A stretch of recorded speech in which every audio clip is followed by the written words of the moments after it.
Existem tantas perguntas e tão poucas respostas. A jornada humana em nosso planeta tem suscitado interrogantes a respeito de variados temas. O que há de verdade no fenômeno UFO? Quais as fronteiras definitivas da ciência? Estaríamos sozinhos no universo? Quais são os fatos ocultos por detrás das lendas? Ufologia, parapsicologia, esoterismo, sincronicidade, astrologia, I Ching, ocultismo, ciência e novas descobertas. São alguns dos assuntos que serão abordados no decorrer desse programa e que farão parte de sua realidade. Sem dogmas, sem preconceitos, apenas o espírito livre de uma inteligência investigadora que questiona as crenças e valoriza o saber. No ar, sua revista eletrônica. Primeiro Contato.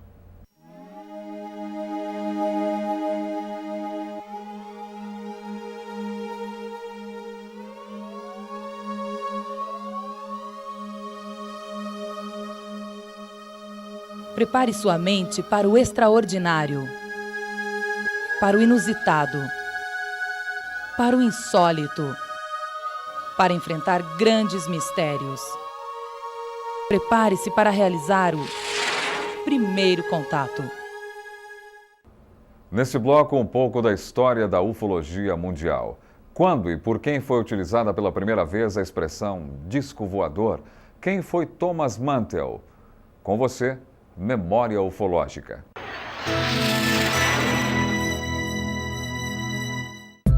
Em 24 de junho de 1947, o piloto comercial Kenneth Arnold sobrevoava uma região próxima às Montanhas Cascade, em Washington, quando repentinamente percebeu luzes estranhas que chamaram a atenção.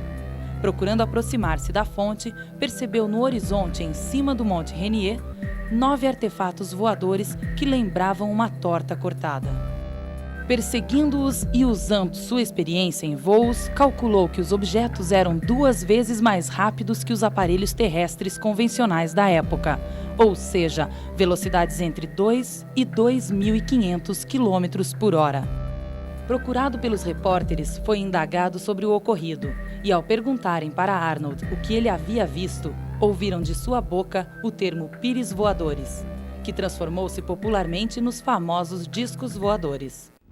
Cerca de 6 meses depois, em 7 de janeiro de 1948, no oeste do Kentucky, várias pessoas afirmaram ter visto um estranho objeto riscando o céu a alta velocidade.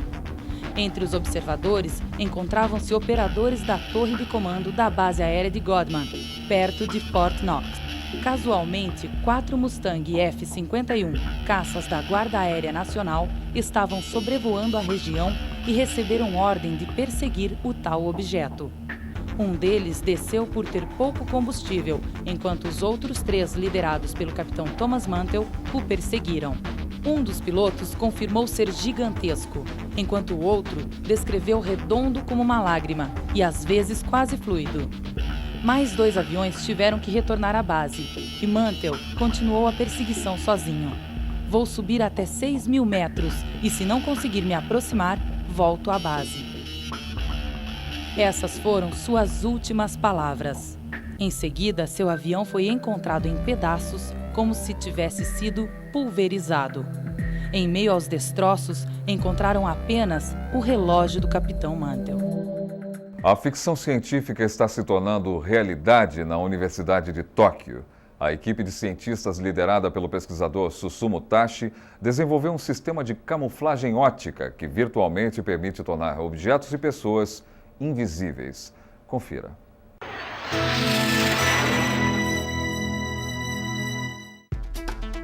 É realmente incrível, porém a técnica fundamenta-se em um princípio muito simples. Projeta-se sobre um material especial, denominado retroreflexivo, a imagem do fundo, criando a ilusão de invisibilidade. Qualquer imagem pode ser projetada, possibilitando inúmeras aplicações, desde a camuflagem para uso militar até recursos pedagógicos em escolas de medicina.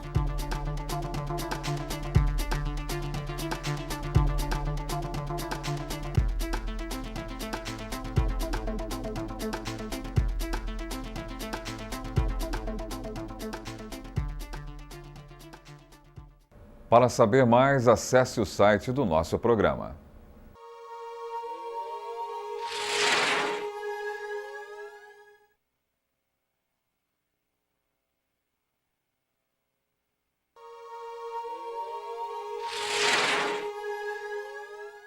Em 1981, o Ministério do Planejamento da então União Soviética, o Gosplan, noticiou para a imprensa mundial que 2 cosmonautas russos teriam realizado contato com uma nave alienígena e seus tripulantes.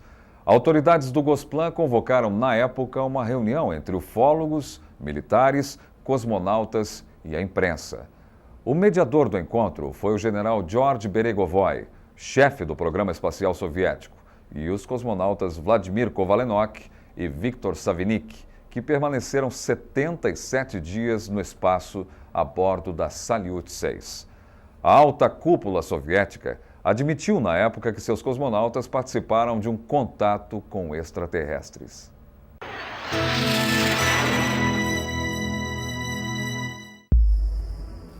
Os cosmonautas já estavam trabalhando em suas experiências científicas há mais de 70 dias no espaço, quando no dia 14 de maio observaram um objeto esférico surgir de repente, a aproximadamente 1 quilômetro. Imediatamente Kovalenov iniciou a filmagem do objeto. Com a ajuda de binóculos, ambos notaram portinholas no objeto à sua frente, que permaneceu estático naquela posição por 24 horas. No dia seguinte, a nave alienígena estava a cerca de 100 metros e foi quando notaram que sua superfície era uniformemente prateada e possuía 24 janelas em 3 níveis. Os 2 cosmonautas puderam ver através das janelas do nível central 3 cabeças de aparência humana. Eram os tripulantes do estranho veículo. Não se podia ver seus rostos completos, pois usavam pequenos capacetes que cobriam mais da metade de suas faces. Através de visores transparentes, os cosmonautas puderam observar que os alienígenas tinham sobrancelhas compridas e grossas e narizes retos. Mas o que mais impressionou os cosmonautas foram os enormes olhos azuis. Eram fixos e não demonstravam qualquer sinal de emoção. Os cosmonautas esforçaram-se para realizar comunicação visual, usando lanternas e gestos amistosos. A nave chegou a aproximar-se cerca de 30 metros da estação.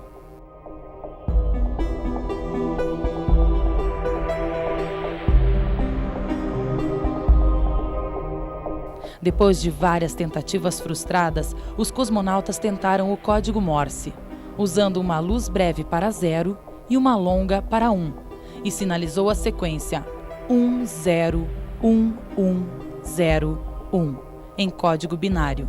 Logo em seguida, houve a resposta, estabelecendo comunicação entre os grupos. Os movimentos dos tripulantes eram humanos, mas meio rígidos, lembrando algumas vezes um robô. Kovalenov abriu um grande mapa celeste em frente à janela da Salyut, indicando o nosso sistema solar. Os cosmonautas admiraram-se ao ver que os alienígenas fizeram o mesmo, mostrando nosso sistema e outros em um mapa próprio. Horas depois, os tripulantes alienígenas saíram para o espaço, utilizando a mesma roupa que trajavam no interior do objeto.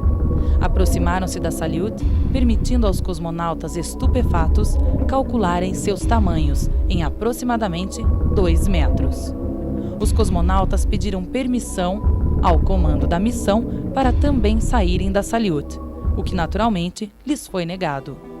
No 4º dia da experiência, a nave alienígena retirou-se do local, desaparecendo no firmamento, deixando os cosmonautas novamente sozinhos na imensidão do espaço.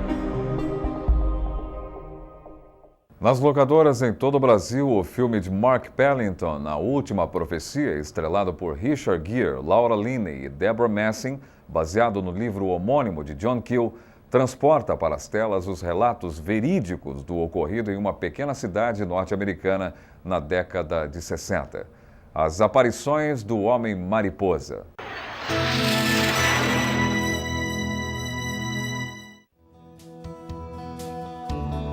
Durante 13 meses, a cidade de Point Pleasant e outras da vizinhança em West Virginia, nos Estados Unidos, foram envolvidas por uma densa atmosfera de terror que antecipou uma tragédia sem precedentes naquela região.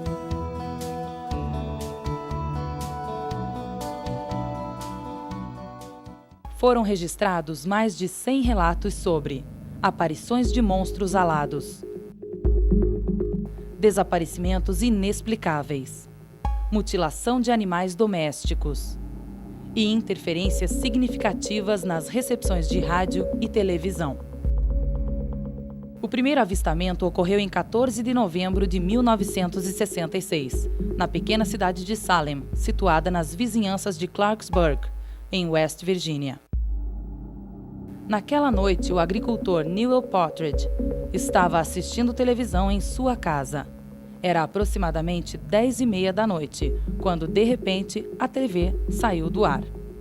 Um padrão do tipo espinha de peixe apareceu na tela, ao mesmo tempo que começou a emitir um ruído alto, tal qual um lamento.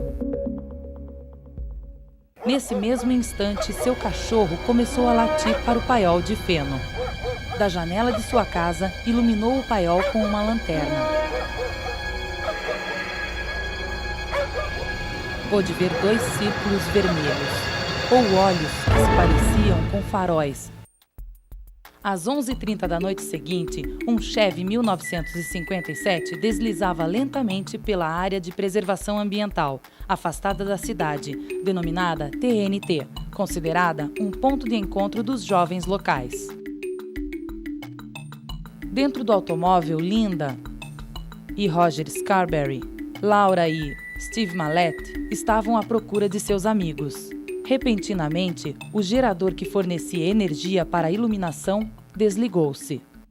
Então viram à sua frente uma criatura de cerca de 2,10 metros de altura, dotada de amplas asas, como de uma mariposa, e 2 enormes olhos vermelhos. Dirigiu-se para a porta da estação do gerador. A porta foi vista voar para longe. Roger, ao ver aquilo, acelerou o carro em direção à estrada principal. Quando próximos da Rota 62, a criatura reapareceu flutuando logo à frente deles. O auto derrapou para fora da estrada de saída, sobre a Rota 62. Com muito esforço, Roger conseguiu recuperar o controle do veículo, acelerando a mais de 120 km/h. No entanto, a criatura continuou a segui-los, aparentemente sem muita dificuldade, pois voava serenamente sem sequer bater suas asas.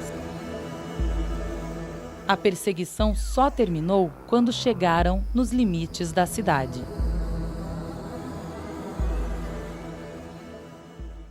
Antes de clarear o dia, foram reportados vários incidentes semelhantes, cujos relatos afirmavam o avistamento de um ser meio pássaro, meio homem, sobrevoando os automóveis nas estradas próximas à área TNT. Não perca no próximo programa a continuação desta matéria com os acontecimentos trágicos que se seguiram às aparições do Homem-Mariposa.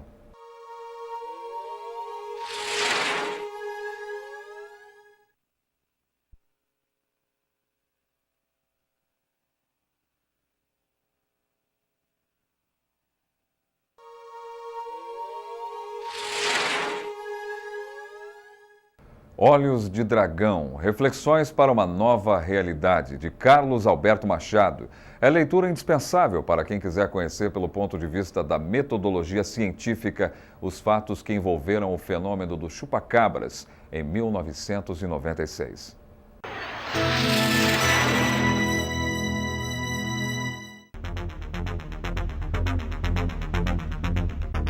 Na verdade o livro foi uma consequência.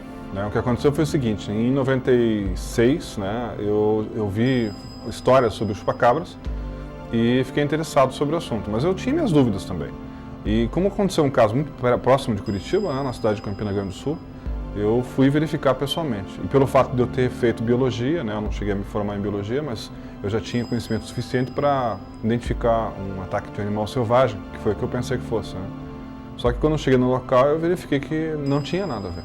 né, que os ataques eram diferentes.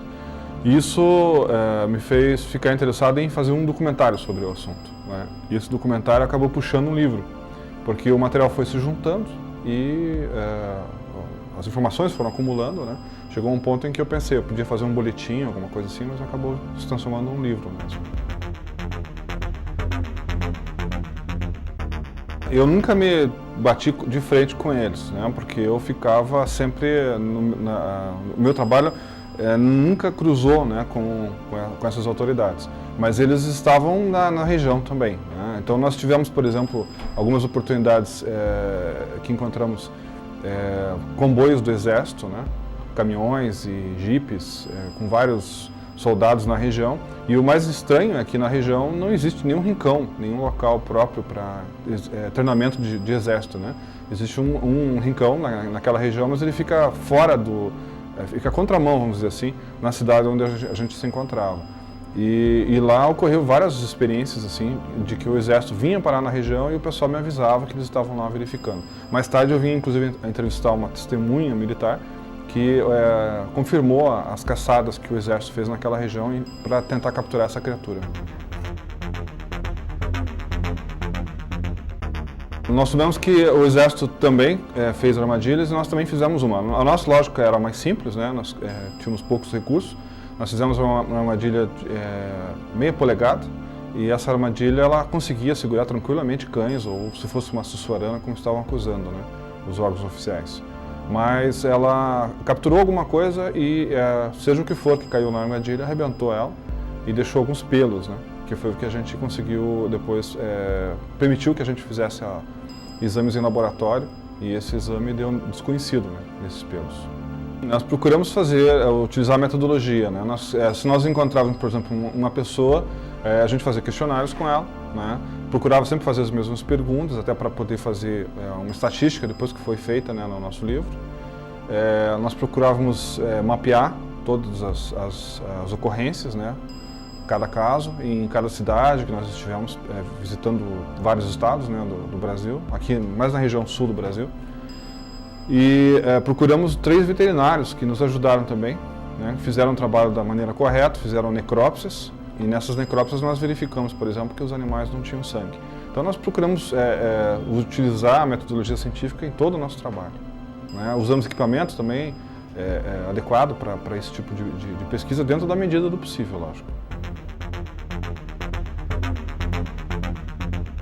O Ramon Nave Osório é um pesquisador do chupacabras na Espanha e ele publicou um livro recente, né, agora em 2003, sobre o intruso esporádico agressivo. O intruso esporádico agressivo, é bom as pessoas saberem, é a mesma coisa que chupacabras. É o nome científico que foi criado para essa criatura, né, para facilitar o nosso trabalho, porque a palavra chupacabras é uma palavra popular. Então o intruso esporádico agressivo foi idealizado pelo Ramon Nave Osório, que é um pesquisador espanhol, que quando tomou conhecimento do meu trabalho, ele citou várias vezes o meu nome, minha foto, inclusive, dentro do livro dele, né? Então eu já estou conhecido fora do território nacional, né, por causa disso. E vários pesquisadores do Chile, da Argentina também já reconhecem o meu trabalho, também tem alguns americanos, né, de Miami, também reconhecem o meu trabalho, mais do que o pessoal aqui do Brasil, até posso dizer. O livro ele é dividido em 3 partes. A primeira parte é pesquisa de campo, a segunda parte é análise de laboratório, em todos os documentos que nós obtivemos, né, nessa pesquisa, e a terceira parte nós trabalhamos com hipóteses, né, e elas variam desde a hipótese alienígena mesmo, né, ter alguma relação com objetos voadores não identificados que foram vistos e filmados na região, até situações de animais selvagens desconhecidos, né, aberração genética. Nós trabalhamos com várias hipóteses, nós não podemos afirmar nada sem ter a criatura para poder levar no laboratório e realmente ter certeza de qual seria a hipótese mais adequada. Agora, uma coisa nós garantimos no livro, né, que esse animal existe, sem sombra de dúvida, nós provamos isso, né, cientificamente, que a criatura existe. Agora, o que ela é realmente nós não podemos afirmar ainda. Nosso programa fica por aqui, mas certos de que podemos contar com você a partir de agora. Com um novo estilo de apresentação, um novo design, mais arrojado, mostrando que nosso país pode realizar projetos com qualidade e respeito ao telespectador. Esperamos poder preencher as expectativas de nossos telespectadores, sempre buscando a verdade e o conhecimento sobre assuntos do insólito.